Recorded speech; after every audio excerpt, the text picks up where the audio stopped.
Selamat pagi anak-anak. Pagi, Pak. Assalamualaikum warahmatullahi wabarakatuh. Waalaikumsalam warahmatullahi wabarakatuh. Yang tidak hadir siapa? Yang tidak hadir siapa dari kelas? Chandra. Tapi hari ini tidak hadir dua, Chandra dan Talita. Keduanya mungkin sakit. Itu kita materinya adalah apa? Teks apa? Puisi. Teks puisi ya. Nah, pada pertemuan hari ini kita akan membahas materi resensi novel. Nah, sebelum lebih jauh, saya lihat kelasnya bisa dicek dulu.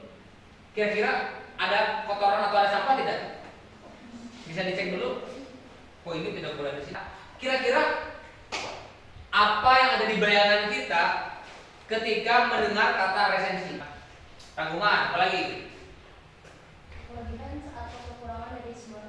Kelebihan atau kekurangan dari sebuah novel. Baik, Erin, tadi Rifan, terus ya bintang menilai, mengomentari,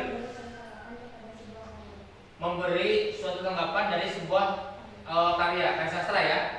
Kasarnya, resensi itu kita mengomentari, menilai kekurangan dan kelebihan suatu karya sastra. Resensi itu tidak hanya melihat dari luarnya, tapi dalamnya itu seperti apa gitu ya. Isinya seperti apa, kita komentari, kita berikan tanggapan gitu ya.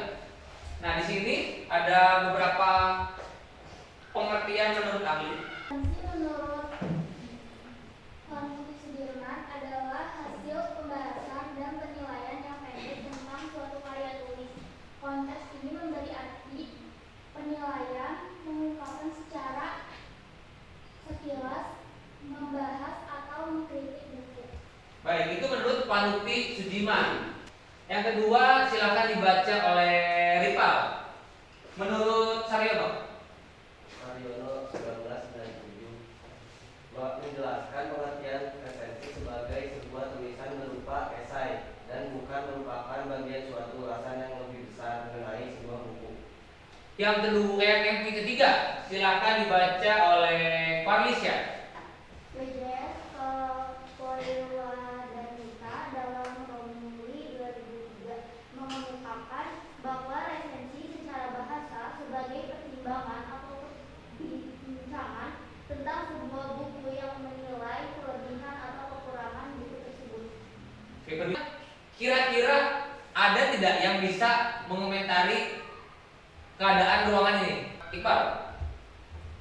Ruangan ini kayak kelihatannya agak sempit, sama mejanya itu nggak ada kolom gitu, kurang aja. Nah, resensi pun ada tujuannya. Yang pertama, sebagai pengantar dan pemandu bagi pembaca atau halayak yang menikmati suatu karya secara lebih ringkas gitu. Yang kedua, memberi pertimbangan pemahaman keunggulan dan kelemahan suatu karya sastra. Ada dua buku. Menurut kalian, dari cover lebih menarik yang mana? Kenapa? Ada yang bisa memberikan komentar? Di antara kalian ada yang sukanya data, karena ini baru cover loh, baru depannya. Kita belum tahu isinya. Bisa jadi yang ini isinya lebih menarik dibanding yang halo kan? Menurut kalian lebih memilih tertarik membaca novel atau lebih tertarik nonton film? Itu balik lagi ke selera. Bagi sebagian yang suka film pasti akan lebih memilih film karena di film itu sudah ada visualnya, sudah ada musiknya gitu ya. Jadi kita tinggal lihat itu nanti visualnya bermain sendiri gitu ya. Tapi kalau bagi sebagian yang suka membaca, itu dengan membaca kita bisa memberi imajinasi sendiri, bisa membayangkan sendiri gitu ya.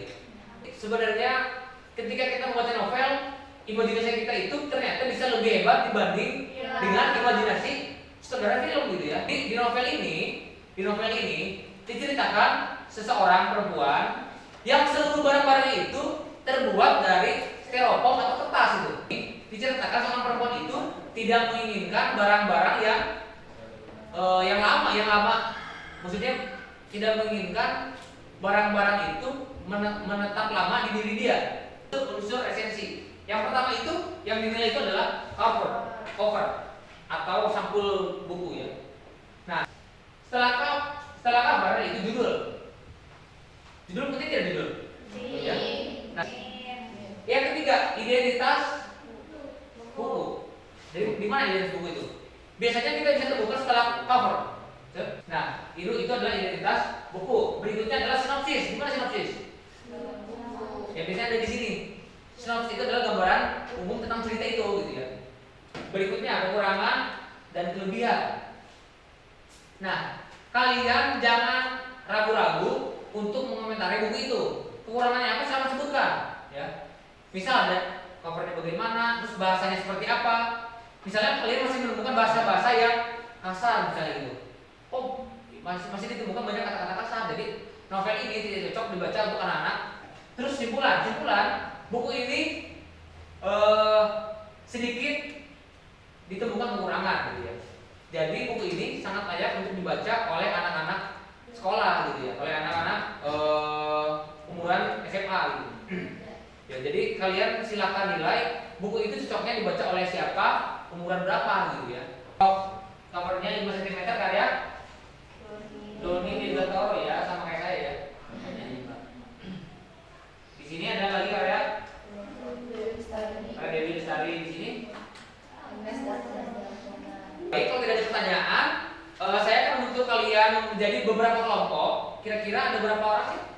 Baik, kita akan bagi 4 kelompok ya. Berarti seorang itu ada 3, ada 4 ya. Baik, silakan membentuk kelompok. Di sini bergabung. Silakan bergabung. Nanti saya akan membagikan satu buah novel terhadap masing-masing kelompok.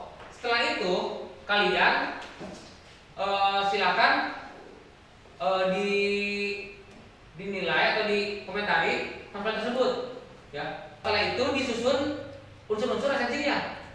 Ya. Setelah disusun unsur resensinya, kalian setiap kelompok diminta untuk menjelaskan kepada teman-teman yang lain supaya teman-teman yang lain pun mengetahui hasil resensi novel yang telah kalian baca ya. Ini ya.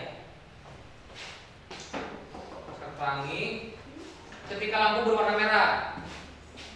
Ini saya akan membagikan LKPD ini.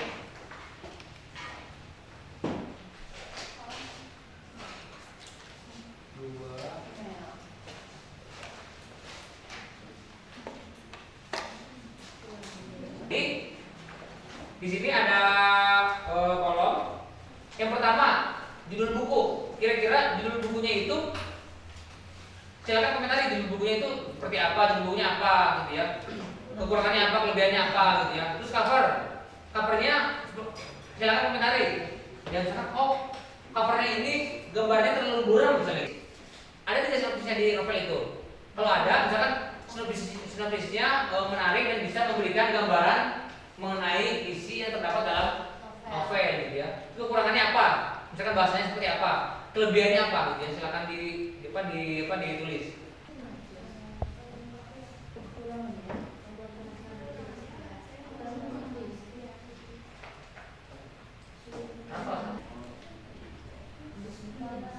Nah ini beda ya, dari posisi covernya beda ya. Mereka menunggu lampu berwarna merah, gitu ya. Misalkan ada pedagang asongan, ada badut, ada ketika kecil kan belum tumbuh mungkin ya. Ketika tumbuh dewasa, senternya ini semakin membesar.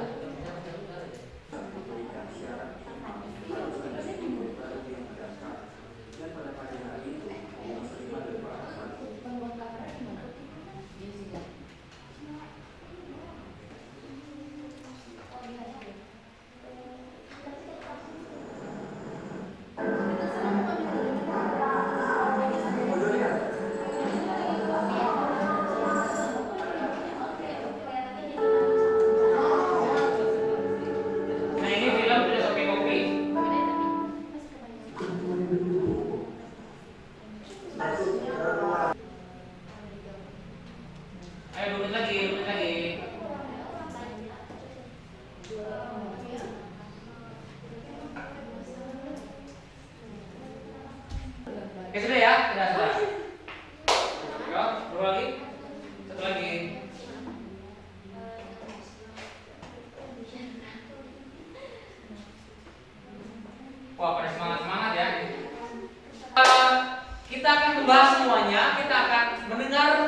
penjelasan hasil resensi dari setiap kelompoknya. Yang pertama, mari kita dengarkan dari kelompoknya Laskar Pelangi. Pertama itu ada judul bukunya, kutipannya Laskar Pelangi. Keterangannya, judul ini dapat menarik perhatian orang-orang sebab mengandung arti yang dalam dan membuat pembaca penasaran akan isi dalam novelnya. Juga yang kedua ada cover. Kutipannya menarik karena cover bukunya memiliki perpaduan warna yang baik, juga gambaran para tokoh. Yang ketiga ada identitas buku. Kutipannya cukup jelas karena identitas buku ini disajikan dengan terstruktur juga lengkap. Yang keempat ada sinopsisnya. Di sini kutipannya jelas karena sinopsisnya mudah dipahami oleh pembaca dan memiliki daya tarik untuk dibaca. Lalu kekurangannya di sini sulit dipahami karena pada novel Laskar Pelangi ini terdapat banyak penggunaan bahasa ilmiah yang tidak familiar di masyarakat. Lalu yang keenam ada kelebihannya. Yang kelebihan ini cukup jelas karena memiliki banyak arti penting tentang kehidupan, tentang pendidikan, juga tentang persahabatan. Filosofi kopi seperti apa? Untuk judul bukunya, kutipannya itu Filosofi Kopi. Keterangan dari kami menarik untuk dibaca karena menimbulkan rasa penasaran filosofi dari sebuah kopi. Gitu. Terus untuk covernya, ini teman-teman bisa dilihat covernya cukup menarik ya. Terus warnanya juga kopi banget. Terus ada ininya juga, jadi menurut kita tuh menarik. Jadi kalau misalnya kalian baca, bisa kalian jadi pembatas buku gitu. Jadi kita nilai baik. Buat identitas bukunya cukup lengkap, terus berstruktur juga, terus dia sebutin dari cetakan pertama tahun terbitnya berapa sampai cetakan ke-12 gitu. Jadi untuk sinopsis yang keempat, kutipannya dua orang lelaki yang memulai usaha kedai kopi. Sinopsisnya terlalu singkat, padat dan jelas, jadi kekurang dipahami. Terus bahasanya juga terlalu puitis. Untuk kekurangannya ada kutipan tak berarti tanpa isi yang menjentrik, bahasa yang terlalu kritis dan sulit bagi sebagian orang untuk mencerna bahasa tersebut. Terus ada kelebihannya karena membahas filosofi dari sebuah kopi gitu. Yang kita tahunya kopi itu hanya sebuah minuman, tapi mereka ini, terutama penulisnya yaitu Dewi Lestari, membahas filosofi dari sebuah kopi yang kita anggap hanya sebuah air yang bisa kita minum gitu. Surat Tuhan, ada filosofi yang mana lebih dari sekedar minum kopi gitu ya. Ada lagi ketika lampu berwarna merah, ada lagi Laskar Pelangi gitu ya. Bagaimana kehidupan anak-anak kecil yang memiliki cita-cita yang tinggi. Dan Laskar Pelangi itu tidak cukup sampai di situ. Ada lagi novel-novel berikutnya kan? Apa aja tuh? Maria Makarpov ya, Eden Sort atau apa itu? Setelahnya di Prancis ya? Bukan ya, itu dia di Prancis ya. Jadi maksudnya hal tersebut itu ketika kita sekolah di kampung gitu ya, ketika kita bersekolah jauh dari kota, itu bukan berarti kita tidak bisa bersaing dengan orang-orang yang sekolahnya di kota. Tidak bisa bersaing dengan sekolah yang notabene-nya fasilitasnya lebih bagus itu ya. Dan sebelumnya ada pertanyaan sebelum kita tutup. Silakan bertanya mengenai sastra atau mengenai membaca gitu ya. Ketika bimbingan untuk membaca gitu ya, terkadang malas itu. Kira-kira kenapa penyebabnya? Karena kalau udah melihat buku yang tebal, kita malas baca karena pikiran kita kalau buku yang tebal berarti bacanya banyak. Banyak ya. Kesimpulannya dari resensi itu apa kira-kira? Pertimbangan, ulasan, menilai kekurangan dan kelebihan sebuah karya gitu ya. Sangat penting sebuah karya diresensi. Sangat penting sebuah karya dikritik. Sangat penting sebuah karya dicari kekurangan dan kelebihannya. Gunanya supaya karya sastra itu terus berkembang dan bisa lebih baik lagi. Saya akan memberikan kalian masing-masing dalam setiap kelompok itu satu buku ya, ini gratis, tidak usah. Baik, kelompok ini mau yang mana?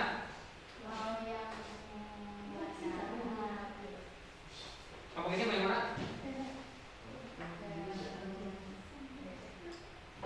Oh, ini ya.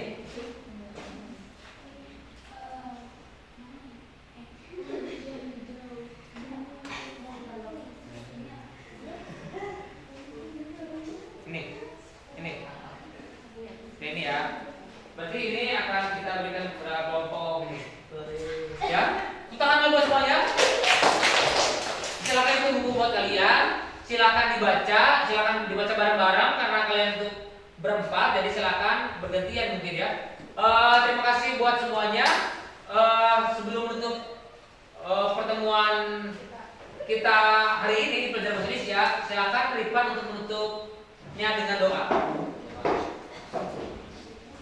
Perhatian tidak belum mengakhiri kegiatan, baiknya kita sudah terlebih dahulu sudah mulai.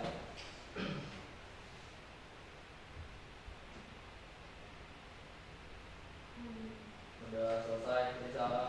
Assalamualaikum warahmatullahi wabarakatuh. Waalaikumsalam warahmatullahi wabarakatuh. Terima kasih semuanya. Sampai bertemu lagi di pertemuan berikutnya. Ya, terima kasih. Saya sekali ucapkan assalamualaikum warahmatullahi wabarakatuh.